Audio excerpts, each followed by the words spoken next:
Sejam muito bem-vindos e bem-vindas a uma entrevista realizada pela Associação Brasileira de Juristas pela Democracia. Eu sou a Gabriela Guedes, sou comunicadora da ABJD e eu estou aqui hoje com o Vitor Albuquerque, diretamente de Goiás. Ele foi advogado de uma mãe de uma menina de 13 anos que, depois de ser vítima de um engravidar, ela teve seu direito de aborto legal negado pela justiça. E aí a BJD entrou aí com uma denúncia no CNJ e essa juíza está sofrendo um processo disciplinar. E aí a gente está com o Vitor hoje aqui para saber mais sobre essa história e entender um pouco os próximos passos, né? Então, Vitor, obrigada pela presença e pela disponibilidade na entrevista. E eu queria começar pedindo para você contar um pouco melhor sobre esse caso, né? Para quem não acompanhou desde o início. Fica à vontade. Sim. Primeiro de tudo, vale ressaltar que, pela natureza dessa ação, ela correu e corre em segredo de justiça. Então, tem detalhes que a gente realmente não pode passar. Perfeito. Mas a gente sabe também que na mídia passou muita coisa, que os grupos antidireitos, inclusive, que perseguiram a menina e a família, vazaram informações para a mídia com más intenções. E o que está na mídia a gente pode comentar porque já é fato notório e divulgado amplamente. Trata-se de um caso de uma criança que foi por um adulto que vem sofrendo um processo criminal, esse adulto. A garota, por conta própria, procurou as autoridades ali, né, o conselho tutelar e, enfim, quem dava para ela procurar, e começou a correr atrás, ela mesma começou a correr atrás do direito dela do aborto legal, por ter sido vítima de uma violência sexual. Foi uma luta muito árdua para ela. Ela a todo tempo agiu de forma brava, de forma corajosa, sempre desafiando as autoridades, querendo que a vontade dela prevalecesse. E a gente tem que entender que, por mais que seja uma criança, as crianças também têm vontade. E a criança tem todo o direito de escolher não ser mãe, que foi a escolha que essa garota fez. Ela foi orientada de todos os lados, tanto o grupo religioso antidireitos orientou ela de uma forma perniciosa, colocando um nome no feto, divulgando o nome do feto nas redes, dizendo que caso abortasse seria um assassinato, que ela assassinaria o feto, a criança, enfim. Tanto como do outro lado também, foi muito bem orientada pela equipe médica do hospital, que sempre disse que o melhor caminho era o aborto legal, que era uma gravidez que gerava mais risco para a menina do que propriamente tinha uma chance, a chance de risco para a garota, para a menina, era maior se levasse a gravidez ao termo, né, se ela parisse o feto, do que se fizesse o aborto. Então, até a saúde dela e a vida dela estava em jogo ali. E diante de todas essas informações, com os técnicos do judiciário, com os técnicos da Defensoria Pública, com os técnicos do Ministério Público, com os antidireitos religiosos que perseguiram a família, ofereceram dinheiro ao pai, pagaram aluguel, deram um colchão novo para o pai para que mantivesse a gravidez. Mesmo diante de tudo isso, ela, de forma corajosa, insistiu de que queria interromper a gravidez a todo momento. O pai não aceitava isso, mas a mãe concordava. Então, um dos responsáveis legais concordava. E o que os requisitos da legislação e do Ministério da Saúde pede é que um dos responsáveis autorize. Como já tinha autorização da mãe, deveria ser imperativo que se aplicasse a lei e fizesse o aborto legal na garota. Só que, com manobras judiciais, as juízas, né, no caso uma juíza e uma desembargadora, foram protelando semana a semana até chegar num ponto de que estava bem próximo do parto mesmo. Então foi um aborto bem tardio, um procedimento bem complexo, mas que, apesar de complexo, a gente no Brasil tem grandes especialistas que conseguem fazer esse procedimento da forma mais segura possível. Correu tudo bem, ela ainda permanece numa situação de vulnerabilidade social, econômica, mas sempre agradecendo por ter conseguido exercer seu direito e reconhecendo que se hoje ela está numa situação de vulnerabilidade sem esse filho, imagina se estivesse com o filho, né? Como ela estaria hoje, retroalimentando aquele sistema de violência e, às vezes, sujeitando o próprio filho a um ambiente de violência sexual, desses estupradores que são do convívio da família ali. É uma história muito trágica, né, Vitor? Nossa, mas que bom que temos juristas aí minimamente comprometidos com os direitos da criança e do adolescente. E aí, entrando nesse tema, né, para a gente falar um pouco sobre a atuação do judiciário nesse caso, né? Então, me conta, assim, em que momento você percebeu que o judiciário também, de alguma forma, estava atacando um direito dela? E como que foi a atuação da BJD nesse caso? Certo. Bom, como o aborto é legal, a partir do momento que se nega, a gente já estranha, ainda mais de uma criança, né? Que a gente sabe, tem diversos estudos, inúmeros levantamentos, inúmeras informações, inúmeros dados científicos de que criança não está pronta para levar uma gravidez a termo. A gente percebe que a maior parte desses casos em que acontece isso são crianças em extrema vulnerabilidade, pais que não conseguem contratar advogados, pais que às vezes não entendem o que está acontecendo ou que têm esse direito. E pela natureza da ação, que sempre tramita em segredo de justiça, por regra, acaba que blinda algumas injustiças que acontecem por parte desses atores judiciais, atores do sistema de justiça. A partir do momento em que se nega o direito do aborto legal a qualquer pessoa, já causa estranheza, já dá para perceber que há algo errado. É isso. E aí, com relação à participação da BJD, assim, como é que foi o papel da entidade nesse caso? Bom, a BJD é uma associação, para quem não conhece, que atua na defesa do Estado Democrático de Direito. E quando se vê que o sistema de justiça ataca o próprio Estado Democrático de Direito, violando uma norma reprodutiva, uma norma sobre a liberdade sexual, liberdade reprodutiva da menina, da criança, da mulher, a ABJD sempre se coloca à disposição para atuar pelo restabelecimento desse Estado Democrático de Direito, lutando para que se garanta a aplicação da lei e a garantia do direito dessas pessoas. Então, a ABJD, sabendo do que aconteceu, sabendo da repercussão que teve dessa grave violação do direito dessa garota, dessa criança, acionou o CNJ, pedindo para que se apurasse efetivamente os fatos daquele processo. Inclusive apurando a conduta da juíza de primeiro grau e depois da desembargadora, que reiterou a negativa do aborto legal. E, inclusive, vale dizer um detalhe, que a juíza de primeiro grau não negou o aborto.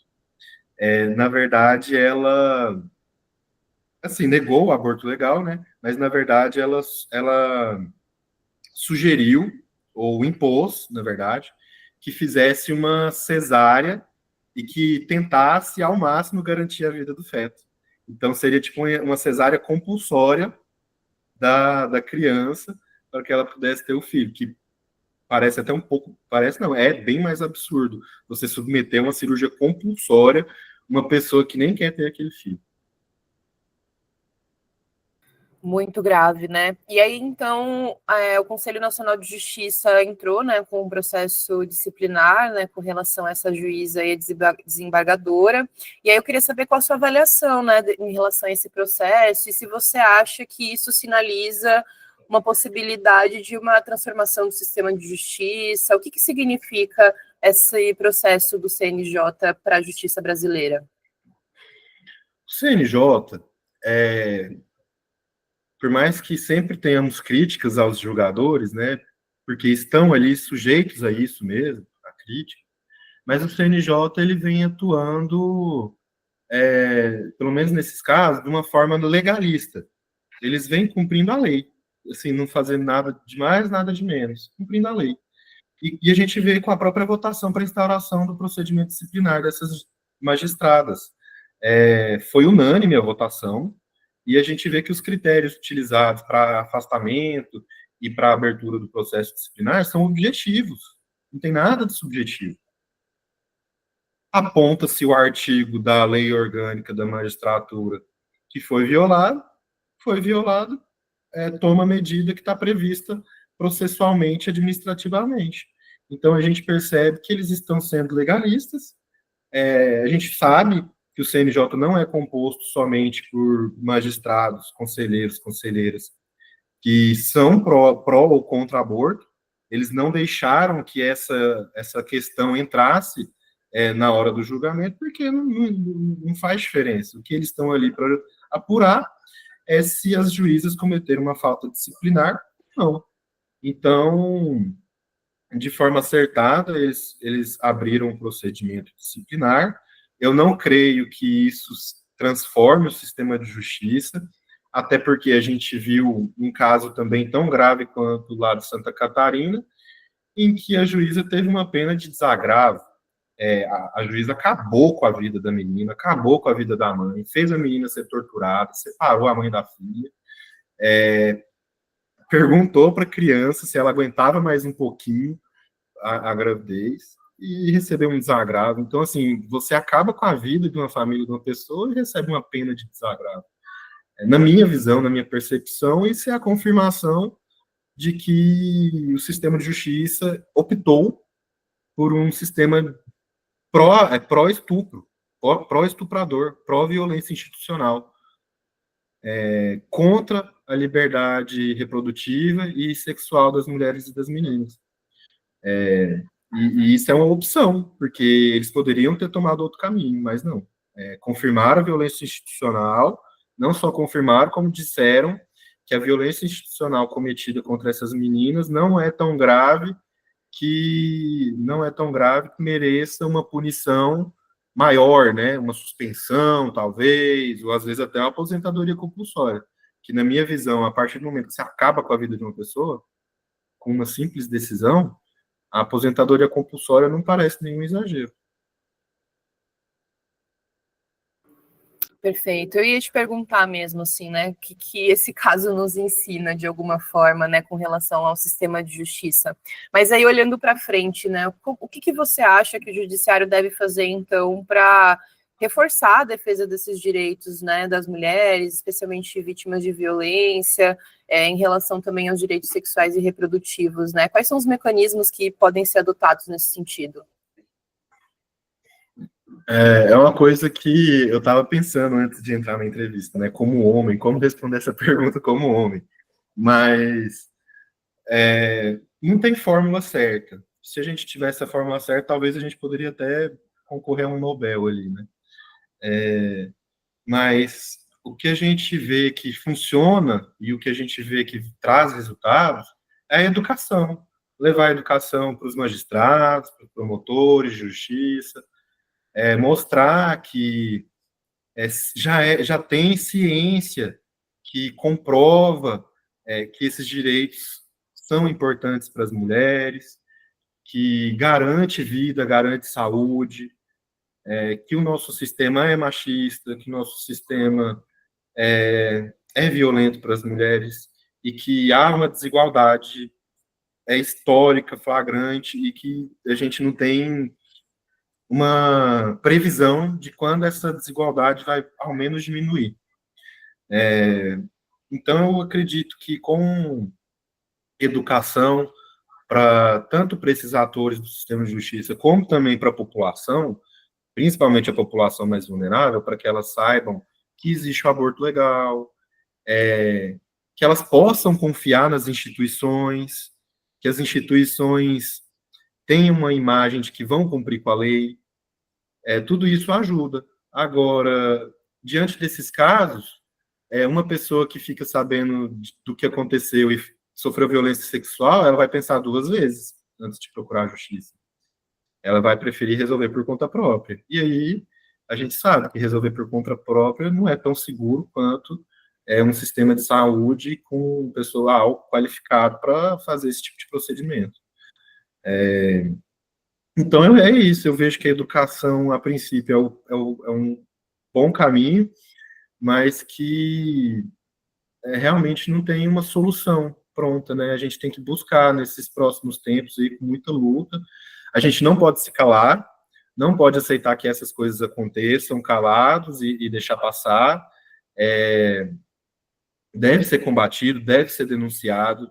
Magistrados, promotores, defensores, advogadas, qualquer pessoa que venha a violar esses direitos, a coagir pessoas a não exercerem seu direito, isso deve ser combatido veementemente por nós, juristas, pela população. E uma coisa que me trouxe, sim, bastante curiosidade, depois que teve toda a repercussão do caso, muitas pessoas da periferia vieram procurar a BJD Goiás, dizendo que estava num caso semelhante e que a coisa não anda, que está sofrendo violação de direito. E eu acredito que expor esses casos simbólicos é muito importante para que a população saiba que existem pessoas que olham por seus direitos, né? E foi muito curioso mesmo, porque foi uma chuva de mensagens para a BJD, eu também recebi uma chuva de mensagens de coisas antigas, assim, de 10 anos atrás, de violações de direito, de coisas recentes. É bastante curioso que quando a gente coloca um caso simbólico, quando um caso simbólico desse aparece na mídia, que aparecem outros, né? E a gente vê que realmente as pessoas são silenciadas nessa luta, nessa tentativa de garantia de direito. É realmente muito triste, e aí a gente vê também a importância de entidades como a BJD para atuar nesses casos, né? E a gente vai vendo também que não são casos de exceção, né? Infelizmente, são muito comuns, né? Bom, Vitor, para a gente ir encerrando aqui a nossa entrevista, acho que você já falou um pouco aí na tua última fala, mas eu queria que você deixasse de forma mais direta um recado, né? Porque muita gente ficou muito indignada com esse caso, né? Justamente porque ele tem toques, assim, requintes de crueldade mesmo, e, enfim, contra uma criança, né? Então, realmente, ele é muito absurdo. Então, eu queria que você deixasse um recado aqui, né? Para quem ficou indignado, como pode transformar essa indignação em ação, né? E como a gente pode, juntos, de alguma forma, transformar essa situação. Se você puder falar mais um pouquinho sobre a BJD também para os juristas que estão nos assistindo aqui e querem, eventualmente, contribuir, fica à vontade. Tá bom. A BJD, para quem nos ouve e nos assiste, é uma associação que abraça toda a luta que visa a preservação do Estado Democrático de Direito. Então, você, jurista, estudante de direito ou estudante jurista, que tenha interesse em fazer uma luta pela defesa do Estado Democrático de Direito, entre no site da BJD, entra lá na nossa área do Associa-se, né, de filiação, venha ver nossas ações. Nós temos várias secretarias temáticas, então tem para todo gosto. Tem secretaria de assuntos jurídicos, que é a que faz as peças jurídicas, tem a secretaria de cultura, de comunicação, tantas coisas que o jurista vai se encontrar ali na associação de acordo com a sua luta. Nós trabalhamos em todo tipo de luta, desde luta pela reforma agrária, luta por moradia, luta contra a violência de gênero, contra a lawfare, contra a violência reprodutiva, enfim, tudo que envolve o Estado Democrático de Direito, a gente está ali. A gente precisa de mais pernas, é claro, mais mãos para trabalhar. Então, quem estiver nos assistindo, entre lá, se filie, busque conhecer a associação para a gente juntos chegarmos mais longe. E agora sobre transformar essa revolta, essa indignação em uma ação, eu acredito que cada uma pode pegar essa indignação e transmitir, né, para as pessoas a própria indignação. Parece chato, né? Mas contar a história, reproduzir a história, levar conhecimento das pessoas que existe esse caso. É um caso muito emblemático, assim como o de Santa Catarina e tantos outros. A gente vê grandes nomes acompanhando esses casos, como a Débora Diniz, a Mídia Ninja, o Portal Catarinas, assim, grandes veículos da mídia, pessoas importantes, influentes, acompanhando esses casos com indignação. E eu acho que a gente tem que reproduzir essa história para que ela não aconteça novamente, para que chegue aos ouvidos dos juízes, das juízas, para eles entenderem que a população, que a sociedade não quer que a violência parta dessas instituições, a gente quer sentir segurança das instituições, a gente quer que essas instituições garantam o direito, garantam a lei, garantam a Constituição Federal, e não se vistam, né, com a carapuça religiosa, ideológica, e apliquem a parcialidade na vida das pessoas que são diferentes dela. Então, a gente sabe que é um trabalho ingrato e difícil do magistrado, do promotor, principalmente do magistrado, que tem que tirar todas as carapuças, ou tentar tirar, né, porque não tem como tirar 100%, mas tentar tirar todas as vestes que eles têm, eles e elas têm religiosas, de ideologia, para julgar de acordo com a lei, que é o que a gente espera. E aí a gente não liga se o juiz é de direita ou de esquerda, a gente espera que ele seja legalista. Tem uma lei, pode ser de direita, pode ser de esquerda, pode ser de qualquer lado. Desde que ele cumpra com a lei, a gente tem maior segurança. A gente consegue, pelo menos, ter uma previsibilidade do que vai acontecer. Então, eu acho que é isso. A gente tem que reproduzir essas histórias, esses casos emblemáticos, para que não sejam esquecidos e que não se repitam novamente. Acho que nosso papel aqui é, de certa forma, levar essa informação para as pessoas, né, compartilhar mais detalhes desse caso, como você disse, para que ele não seja esquecido e seja um exemplo, né, do que não fazer. Bom, Vitor, muito obrigada pela presença aqui na entrevista, né? Para quem está nos assistindo, então, se vocês gostaram dessa entrevista, não deixem de se inscrever no canal da BJD, curtir esse vídeo, compartilhar com mais pessoas, assim como o Vitor falou, é muito importante que mais pessoas saibam desse caso, então não deixem de compartilhar com quem vocês acham que pode se interessar, né, por esse caso e outros também, casos que a BJD atua. Então, como ele falou, acessem nossas redes sociais, o nosso site é abjd.org.br, e a gente fica por aqui, até uma próxima, né, com certeza, eventualmente a gente vai trazer mais entrevistas aqui para vocês, e tchau, tchau. Tchau.